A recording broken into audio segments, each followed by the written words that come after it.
नमस्कार.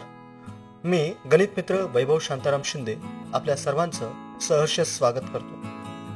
जवाहर नवोदय विद्यालय प्रवेश परीक्षा या अंतर्गत असणाऱ्या अंकगणित घटकातील एक महत्त्वाचा घटक म्हणजे पूर्ण संख्यांवरील क्रिया.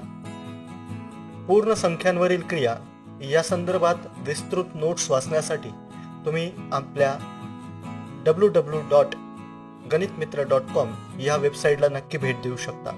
तेथे आपल्याला ह्या घटकाच्या संपूर्ण नोट्स पाहायला मिळतील. तसेच ह्या घटकासंदर्भात विस्तृत स्पष्टीकरण आपण पाहण्यासाठी यूट्यूबवरती सुद्धा जाऊ शकतात. बऱ्याच विद्यार्थ्यांनी मागणी केली होती की या घटकावरती मागील काही वर्षात कशा पद्धतीने प्रश्न येतात. तर आजच्या आपण या व्हिडिओमध्ये ह्या मागील वर्षांच्या प्रश्नपत्रिकेतील प्रश्नांचा सराव करणार आहोत. चला तर अतिशय थोड्या वेळात उत्तमरित्या समजून घेऊया. चला तर पाहूया पहिला प्रश्न. प्रश्न पहिला बघूया. यामध्ये एक पदावली दिली आहे आणि त्या पदावलीची किंमत आपल्याला विचारलेली आहे. प्रश्न आहे 2013 या वर्षी. जर या पदावलीला आपण व्यवस्थितरित्या पाहिले तर आपल्या एक गोष्ट लक्षात येते की या पदावलीत आपल्याला गुणाकाराची आणि बेरजेची क्रिया करायची आहे. पदावलीच्या नियमानुसार आपण सर्वप्रथम गुणाकाराची क्रिया प्रथम करतो. त्यावेळेस तुमच्या एक गोष्ट लक्षात यायला हवी की या इथे शून्याचा गुणाकार आहे, म्हणजे संपूर्ण क्रियेचं उत्तर हे शून्य येणार अधिक 700. आता तुम्ही डोळे बंद करून सांगू शकाल की 0 अधिक 700 याचा अचूक उत्तर येईल फक्त 700. याचा अचूक पर्याय आहे डी 700. पुढचा प्रश्न आहे, दोन संख्यांची बेरीज 9,87,654 आहे. जर एक संख्या दुसरीपेक्षा 20,100 ने मोठी असेल तर दोन्हींपैकी मोठी संख्या कोणती? अशा पद्धतीचे प्रश्न बऱ्याच वेळा विचारलेले आहेत. तर असे प्रश्न सोडवताना आपण एक छोटासा सूत्र वापरूया. सूत्र असं असेल, हे सूत्र आपण सर्वांनी आपल्या वहीमध्ये लिहून ठेवावं की दिलेल्या दोन संख्यांची जी बेरीज असते ती एकूण बेरीज वजा त्या दोन संख्यांचा जो फरक असेल तो फरक वजा करायचा भागिले 2. हे सूत्र तुम्ही अतिशय सोपं सूत्र आहे, तुमच्या लक्षात राहील. या पद्धतीने आपण सोडवण्याचा प्रयत्न करूया. चला तर सोडवण्याचा प्रयत्न करूया. एकूण बेरीज दिलेली आहे 9,87,654. आता यामधून आपल्याला त्या दोन्ही संख्यांचा जो फरक होता तो वजा करायचा आहे. तो फरक आहे 20,100. तुम्हाला ह्या मूलभूत क्रिया येणं आवश्यक आहे. दोघांची वजाबाकी केली तर तुमच्या लक्षात येईल की उत्तर येईल 9,67,554. याला तुम्हाला 2 ने भागायचं आहे. या संख्येला जर 2 ने भागितले हे जे उत्तर येईल, आता वेळ वाचवण्यासाठी मी डायरेक्ट उत्तर सांगतो. उत्तर येईल 4,83,777. बघा, हा सुद्धा पर्याय याच्यामध्ये दिलेला असतो, परंतु ही आपली एक लहान संख्या त्यातील आपल्याला पहिली मिळते. या सूत्राचा वापर करून त्या दोघा संख्यांमधील कोणती संख्या मिळते? लहान संख्या. पण आपल्याला विचारलेली संख्या कोणती आहे? मोठी संख्या विचारली असेल. आपल्याला विचारलेली संख्या आहे की दोन्हींपैकी मोठी संख्या कोणती? तर साहजिक आहे त्यामध्ये जर आपण आपला फरक मिळवला 20,100 तर आपल्याला ते उत्तर मिळेल 5,03,877. आणि आपला अचूक पर्याय आहे पर्याय डी. त्यांनी फसवण्यासाठी इथे ए पर्याय जो आहे पहिली आपल्याला जी मिळाली तो सुद्धा दिलेला आहे, परंतु ह्या सूत्राने आपल्याला त्या दोन्ही संख्यांमधील लहान संख्या मिळते. तर त्याच लहान संख्येमध्ये फरक मिळवला की मोठी संख्या आपल्याला प्राप्त होते. प्रश्न क्रमांक 3. शुक्रवारी 1,250 लोक सर्कस बघायला गेलेत. शुक्रवारच्या तिप्पट लोक शनिवारी सर्कस बघायला गेले. सगळे मिळून या 2 दिवसात किती लोक सर्कस बघायला गेले? अतिशय सोपा प्रश्न आहे. शुक्रवार आणि शनिवारी सर्कस बघायला गेलेल्या लोकांची आपल्याला संख्या काढायची आहे. शुक्रवारी किती गेलेत? 1250 आणि शनिवारी त्यांच्या तिप्पट म्हणजे 1250 गुणिले 3, 1250 गुणिले 3 केलं तर आपलं उत्तर येतं 3750. आता फक्त या दोघांची बेरीज केली की आपल्याला अपेक्षित उत्तर, आपल्या प्रश्नाचं उत्तर मिळेल ते म्हणजे 5000. या प्रश्नाचा अचूक पर्याय आहे पर्याय बी. प्रश्न क्रमांक 4 बघा. प्रश्न क्रमांक 2 सारखाच हा पुन्हा एकदा प्रश्न 2018 मध्ये विचारला आहे. दोन संख्यांची बेरीज दिलेली आहे 3,45,678 आणि दोघांमधील फरक आहे 16,016 आणि आपल्याला काढायची कोणती संख्या आहे? त्यांनी मोठी संख्या विचारलेली आहे. आपल्याला कोणती संख्या काढायची आहे? मोठी संख्या. तर त्या अनुषंगाने चला आपण सोडवूया. फरक दिलेला आहे, एकूण बेरीज दिलेली आहे, तर बेरजेमधून फरक वजा करूया. 16,016 16,016 वजा केले 3,29,662. आलेल्या फरकाला फक्त 2 ने भागायचंय, 2 ने भाग द्यायचा आहे. 2 ने भाग दिल्यानंतर तुमचं उत्तर मिळतं 1,64,831. ही झाली तुमची लहान संख्या. काय झाली? लहान संख्या. आता याच्यामध्ये फरक मिळवला की तुम्हाला मोठी संख्या आपोआप मिळेल. 2 ने भाग दिल्यानंतर हे उत्तर आलं आणि आपलं उत्तर असेल 1,80,847.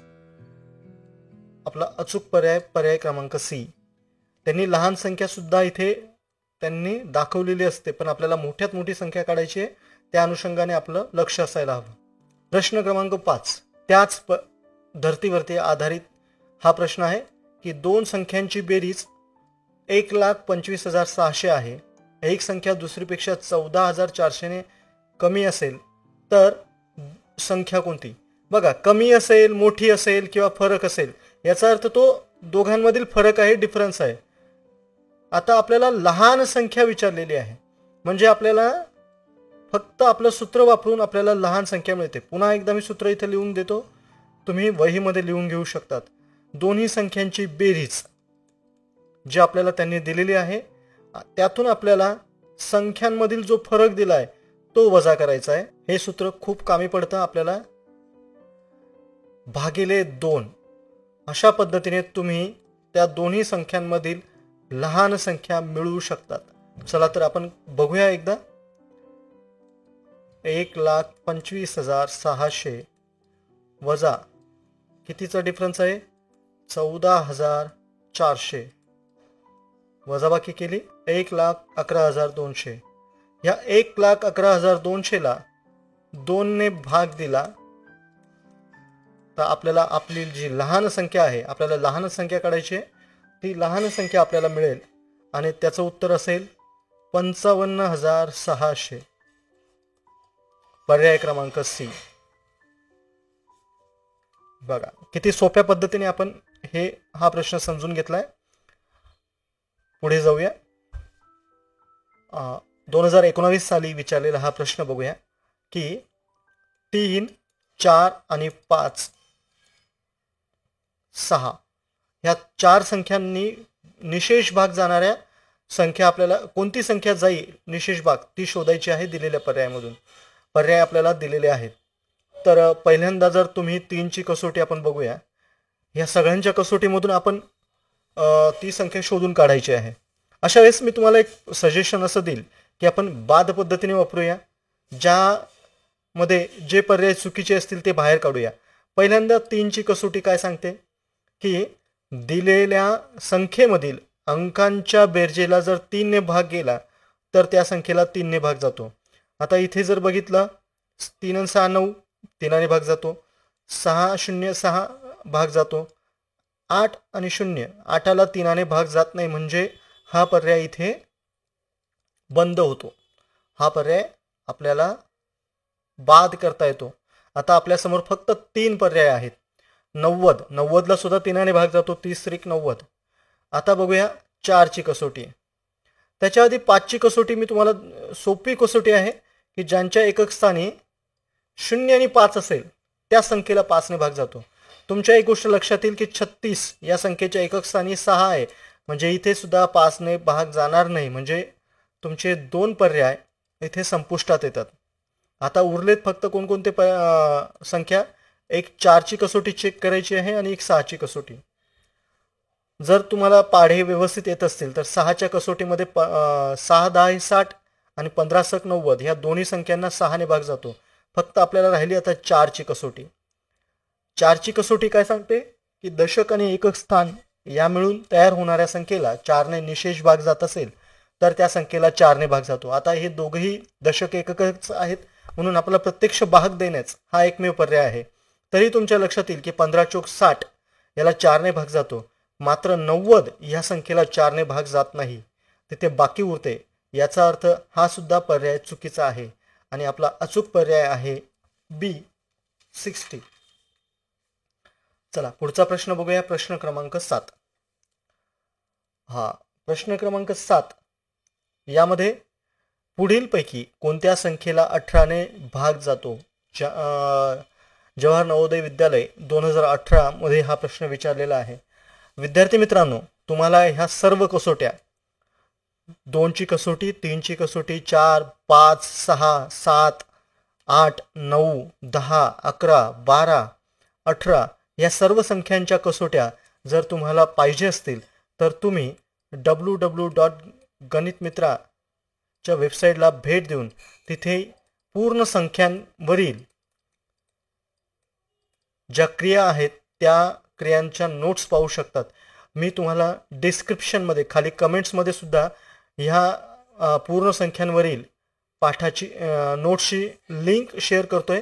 ते तुम्ही त्याला टच करून सुद्धा ते पाहू शकतात. चला तर प्रश्न आहे की 18ला भाग जातो की नाही. आता 18ची कसोटी काय आहे? 18ची कसोटी अशी आहे की ज्या संख्येला 2 ने आणि 9 ने भाग जात असेल त्या संख्येंना 18 ने भाग जातो. आता 2ची कसोटी पाहिली तर ह्या संख्येला भाग जाणार नाही, म्हणजे हा पर्याय माझा इथे क्लोज होतो. आता 9ची कसोटी काय सांगते? 2च्या कसोटीने तिघ संख्यांना भाग जातो. आता 9ची कसोटी म्हणजे आपण शोधतोय 18, पण त्याच्यामध्ये अजून पुन्हा 2 कसोट्या आपल्याला माहिती असायला हव्या. ह्या सगळ्या विभाज्यतेच्या कसोट्या तुम्हाला सर्वांना खूप महत्त्वाच्या आहेत. ह्या विभाज्यतेच्या कसोट्या तुम्ही गणित मित्राच्या वेबसाईटवरून नक्की पाहू शकतात. तर 9ची विभाज्यतेची कसोटी काय सांगते की दिलेल्या संख्येतील अंकांच्या बेरजेला 9 ने भाग जात असेल तर 18 ने भाग जातो. आता प्रत्यक्षात आपण 18 ने भाग देण्यात आपल्याला बराचसा वेळ जाईल म्हणून आपण या विभाज्यतेच्या कसोट्या आपण वापरतो. तर 9च्या कसोटीनुसार यामध्ये यांची बेरीज करूया. 4 4 4 6 वेळा आहे, 24 बेरीज येते. याला 9 ने भाग जात नाही, म्हणजेच ह्या संख्येला 18 ने भाग जाणार नाही. याला तर आपण पहिल्यांदाच डिस्क्वालिफाय केलेलं आहे. पुढे आहे 6 6 6 6 याचं उत्तर येतं 30. 30ला सुद्धा 9 ने भाग जात नाही, म्हणजे ही संख्या सुद्धा डिस्क्वालिफाय. यांची बेरीज येते 36. 9ला मात्र 9 ने जर 36ला भाग दिला तर 9 चोक 36, म्हणजे याला 2 नेही भाग जातो, 9 नेही भाग जातो. याचा अर्थ तो 18 ने सुद्धा निशेष भाग जाईल. म्हणून आपला अचूक पर्याय आहे डी 6,66,666. चला पुढे प्रश्न बघूया. प्रश्न क्रमांक 8. एका परीक्षेत रमेशला गुरुदासपेक्षा 15 गुण जास्त मिळाले तर लीलाला त्याच परीक्षेत गुरुदासपेक्षा 7 गुण कमी मिळाले. जर तिघांना मिळून 83 गुण मिळाले असतील तर गुरुदासला मिळालेले गुण शोधून काढा. विद्यार्थ्यांनो, अशा पद्धतीचे प्रश्न बऱ्याचदा विचारले जातात. तर अशा पद्धतीचे प्रश्न कसे सोडवावेत, तर त्यासाठी मी एक छोटीशी साधी सोपी तुम्हाला कृती सांगणार आहे. आकृतिबंधाच्या माध्यमातून आपण हा प्रश्न सोडवू शकतो. आता तिघांना मिळालेल्या गुणांचा मी एक स्तंभालेख काढतो.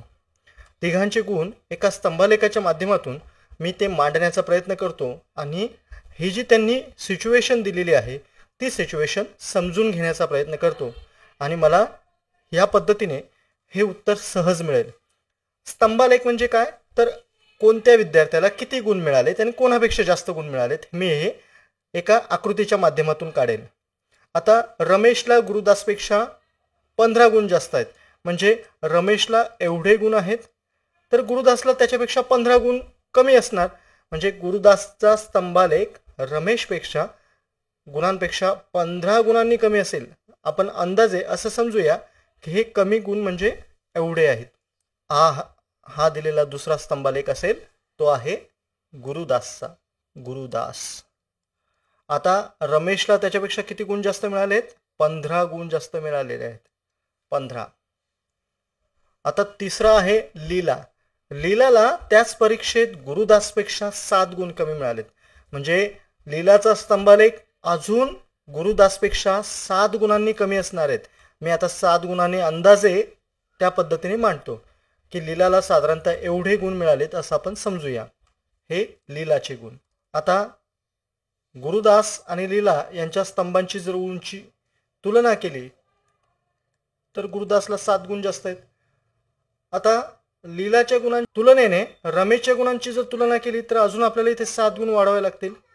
आता ह्या तिघांच्या मध्ये जी समानता आहे, ही समानता आपल्याला शोधून काढायची आहे. या तिघांच्या समान गुणांची जर आपल्याला माहिती मिळाली तर आपल्याला लीलाचे गुण मिळतील. आता आपल्याला माहिती आहे की ह्या तिघांच्या समान गुणांपेक्षा जास्त गुण किती आहेत? 15 गुण इकडे अधिक करावे लागतील. 7 अधिक 7 या तिघांची बेरीज केली बघा. मी जास्त गुण जे आहेत त्या तिघांची बेरीज करतोय. ती बेरीज येईल 7 आणि 7 14, 15 आणि 14 29. आता तिघांना मिळाले 83 गुण. 83 मधून 29 वजा करतो, उत्तर येईल 54. हे 54 म्हणजेच काय? तर हे समान तिघांचे गुण म्हणजे 54. आता याला जर 3 ने भागितलं तर माझं उत्तर येईल 18. या 54ला 3 ने भागूया. 3 का भागतोय? तर 3 विद्यार्थी आहेत, तर 18 उत्तर येईल. हे 18 म्हणजे काय? हे 18 गुण असणार आहेत, हे 18 गुण असणार आहेत आणि हे 18 गुण असणार आहेत. चला, हे 18 गुण आहेत, याचा अर्थ लीलाचे गुणांची आपल्याला संख्या मिळाली 18. आता लीलाचे गुण आहेत 18, त्याच्यामध्ये जर 7 गुण मिळवले अधिक तर कोणाचे मिळतील? गुरुदासचे. 18 अधिक 7 म्हणजेच किती होतील? 25 गुण.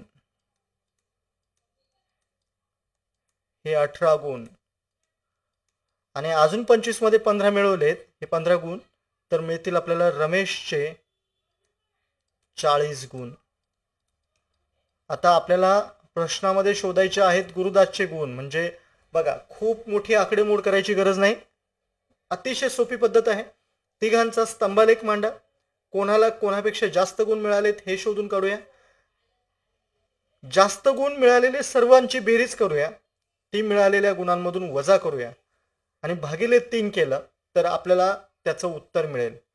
म्हणजे थोडक्यात असे सांगता येईल की आपण एक सूत्र सुद्धा बनवू शकतो. याच्यातून आपल्याला एक घटक आहे गणितीय सूत्रांचे सामान्यीकरण, तर त्याच्यामध्ये सुद्धा ही गोष्ट येते. आपल्याला एक साधारणतः एक सूत्र असं बनवता येईल की सर्वांना मिळालेल्या अधिक गुणांची बेरीज, गुणांचा जो फरक आहे तो कशामधून वजा करा? एकूण बेरजेतून, भागिले 3 करा आणि ते उत्तर असेल तुमच्या सर्वात कमी गुण मिळालेल्या व्यक्तीचे. सर्वात लहान नाही म्हणता येणार, कमी गुण मिळालेल्या विद्यार्थ्याचे उत्तर असेल कमी गुण मिळालेल्या विद्यार्थ्याचे. एक सूत्र तयार होतंय काय? एकूण बेरीज वजा सर्वांनी मिळालेल्या गुणांचा फरक भागिले 3. या पद्धतीचंच आणखी एक गणित बघूया. चला, पुन्हा एकदा एक तशा पद्धतीचं उदाहरण बघतोय. या उदाहरणात सुद्धा 3 व्यक्ती आहेत, तिन्ही व्यक्तींच्या गुणांची बेरीज दिलेली आहे. आता तिघही व्यक्तींचा मी स्तंभालेख काढणार आहे. स्तंभालेख मध्ये तिघांच्या गुणांची तुलना मी करेन. पहिला व्यक्ती आहे करीम. करीमला रहीमपेक्षा 15 गुण जास्त आहेत. आता हा करीमला जे गुण मिळालेले आहेत ते रहीमपेक्षा जास्त आहेत 15. म्हणजे याचा अर्थ मला रहीमचा स्तंभालेख लहान करावा लागेल आणि जर तुलना केली तर 15 गुण म्हणजे हा एवढा वाढलेला स्तंभालेख. आता तिसरं वाक्य आहे की मदनला रहीमपेक्षा कमी गुण मिळाले. तिसरा व्यक्ती जो आहे त्याचा स्तंभालेख मी अजून लहान करतो.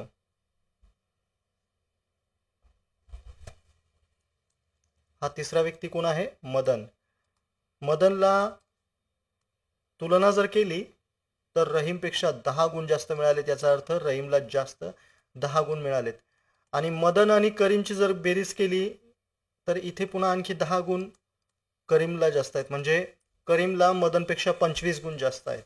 आता ह्या जास्त गुणांची बेरीज जर केली तर 15 अधिक 10 अधिक 10 म्हणजेच येतं उत्तर 35 गुण जास्त आहेत तिघांच्या समान गुणांपेक्षा. हे जे तिघांना समान गुण पडलेले असतील तर त्या तिघांची बेरीज करूया आपण. ती बेरीज आपण शोधून काढूया. तर तिघांची बेरीज आहे 110. तर त्यातून 35 वजा केलेत म्हणजे 75. हे 75 म्हणजे ह्या तिघांची बेरीज मिळून 75 होतात. मग भागिले 3 केलं, 75 भागिले 3 तर आपल्याला उत्तर मिळेल 25. 3 ने भाग दिला तर उत्तर येतं 25. 25 म्हणजे हे सुद्धा 25 गुण आहेत, हे 25 गुण आहेत, हे 25 गुण आहेत. याचा अर्थ मदनला मिळालेले गुण आहेत 25. त्याच्यामध्ये जर 10 गुण मिळवलेत तर 25 आणि 10 35 झालेत रहीमचे गुण. आणि 25 अधिक 10 अधिक 15 गुण जर मिळवलेत तर ते झालेत करीमचे गुण आणि ते म्हणजेच 50 गुण. तर अचूक पर्याय आहे पर्याय क्रमांक सी. बघा मागे आपण जे सूत्र काढलेलं होतं ते सूत्र इथे लागू पडतंय का बघूया. एकूण गुण 110 वजा किती गुण जास्त मिळत आहेत? 15 गुण, 10 गुण. आता हे मदनला रहीमपेक्षा 10 गुण जास्त आहेत म्हणजे याचा अर्थ इथे सुद्धा पुन्हा डबल 10 गुण घ्यावे लागतील. भागिले 3. 110 वजा 35 बरोबर 75 भागिले 3 बरोबर 25. म्हणजे सगळ्यात कमी गुण असणारे व्यक्ती जी मदन आहे तिचे गुण मिळाले 25. 2 नंबर मिळेल रहीमचे गुण आणि तिसरा करीमचे गुण. अशा पद्धतीने तुम्ही तिघांच्या गुणांची सुद्धा आपल्याला सहज काढता येतील. फक्त इथे तुम्ही जर स्तंभालेख मांडला तर तुम्हाला अधिक व्यवस्थित पद्धतीने समजेल. चला पुढे पुढेचा प्रश्न आहे 8, 10 व 12 या तिन्ही संख्यांनी निशेष भाग जाणारी मोठ्यात मोठी 3 अंकी संख्या कोणती? तुम्हाला 8ची कसोटी माहिती असणं आवश्यक आहे, विभाज्यतेची कसोटी माहिती असणे आवश्यक आहे, 10ची विभाज्यतेची कसोटी माहिती असणे आवश्यक आहे आणि 12ची विभाज्यतेची कसोटी माहिती असणे आवश्यक आहे. 10च्या विभाज्यतेच्या कसोटीकडे जर बघितलं तर ही संख्या इथेच बाद होते कारण इथे एकक स्थानी 0 ही संख्या नाहीये. म्हणजे आपल्याला एक पर्याय ऑलरेडी डिस्क्वालिफाईड झालेला आहे. आता आपल्याला उरतो फक्त 8 आणि 12. 8ची कसोटी तर सांगते की शतक, दशक आणि एकक या तिघांनी मिळणाऱ्या संख्येला जर भाग जात असेल तर ती संख्या 8 ने विभाज्य असेल. तर आपल्याला प्रत्यक्ष भाग देण्याऐवजी 12ची कसोटी पाहणं कधी सोयीस्कर. 12ची विभाज्यतेची कसोटी काय सांगते की ज्या संख्येला 3 आणि 4 ने निशेष भाग जात असेल तर त्या संख्येला 3 आणि 4 ने जर निशेष भाग जात असेल तर त्या संख्येला 12 ने भाग जातो. तर 3 ने जर बघितलं तर 9, 9, 18 इथे 3 ने भाग जातो, 4 ने मात्र भाग जात नाही. म्हणजे इथे पर्याय क्रमांक 990 सुद्धा डिस्क्वालिफाईड होतो. आता दुसरी जी आहे शेवटची कसोटी आपण बघितली, 12ची सुद्धा कसोटी ऍप्लिकेबल केली, 10ची कसोटी ऍप्लिकेबल केली. आता 8ची जी कसोटी आहे ती या दोघा संख्येसाठी करावी लागेल. दोघा संख्येंना 8ने प्रत्यक्ष भाग द्यावा लागेल. 8ने प्रत्यक्ष भाग दिल्यानंतर आपल्याला लक्षात येईल की 900ला 8ने भाग जात नाही. म्हणजे 900 सुद्धा डिस्क्वालिफाईड होईल आणि आपला अचूक पर्याय असेल सी. 960 हा आपला अचूक पर्याय असेल. 960 ह्या संख्येला या तिन्ही संख्यांनी निशेष भाग जातो. मोटारीच्या एका पार्किंगमध्ये 14 रांगा आहेत. ओके, एक पार्किंग आहे. आपण एक पार्किंग काढून घेऊया. ही पार्किंग आहे आणि ह्या पार्किंगमध्ये 14 रांगा आहेत. ओके, 14 रांगा असतील एक अंदाजे आपण समजून घेऊया. आणि प्रत्येक रांगेत गाड्या उभ्या करण्यासाठी 420 जागा आहेत. म्हणजे जर एका पार्किंगमध्ये 420 गाड्या मावतील तर 14 रांगेत किती मावतील? साधा गुणाकार आहे. तुम्हाला गुणाकार सोडवलं की याचं उत्तर मिळेल 5880. एवढ्या गाड्या आपल्याला यामध्ये पार्क करता येतील. इथे आपण उत्तराकडे सुद्धा आपण बघितला पर्यायाकडे तरी आपल्या लक्षात येईल गुणाकार न करता सुद्धा, अरे एका रांगेत जर 420 राहतात तर इथे पर्याय क्रमांक सी चुकीचा आहे. हे तर 420 पेक्षा कमी आहेत. बरं, एका पार्किंगमध्ये जर एका रांगेत जर 420 गाड्या उभ्या राहतात तर दुसऱ्यामध्ये सुद्धा 420 राहतील. याचा अर्थ 434 पेक्षा त्या नक्कीच जास्त आहेत. म्हणजे तुम्ही न गुणाकार करता सुद्धा तुम्ही अचूक पर्याय शोधू शकतात. इथे तुमची फक्त एक तार्किक क्षमता विकसित झालेली हवी की एका रांगेत 420 आहेत, दुसऱ्या रांगेत 420 आहेत, तिसऱ्या रांगेत सुद्धा 420 आहेत. अशा पद्धतीने त्या गाड्या उभ्या आहेत. तर टोटल गाड्यांची संख्या 5880 इतकी येऊ शकते. चला पुढचा प्रश्न बघूया. एका शाळेत 704 डेस्क 22 वर्गात ठेवायचे आहेत. जर प्रत्येक वर्गात ठेवण्याच्या डेस्कची संख्या सारखीच आहे तर क्रमवार प्रत्येक वर्गात किती डेस्क ठेवले जातील? ओके, म्हणजे एका वर्गात टोटल 704 डेस्क आहेत आणि वर्ग आहेत 22. तुम्हाला याचं उत्तर भागाकार केला तुम्हाला सहज याचं उत्तर मिळेल. याचं उत्तर अचूक उत्तर आहे 32. तुम्ही हा भागाकार नक्की करून पहा. या मूलभूत क्रिया आहेत. यामध्ये तुम्हाला कोणतेही शॉर्ट ट्रिक्स नाही, काही नाही, फक्त प्रश्न समजून उत्तर सोडवण्याची साठी जी आवश्यक क्रिया आहे ती करायची आहे. ओके, एका संख्येमधून तिच्या अंकांची बेरीज वजा केली त्यातून मिळणाऱ्या संख्येला नेहमी भाग जाऊ शकतो. 2018 मध्ये अतिशय ट्रिकी प्रश्न हा विचारलेला आहे.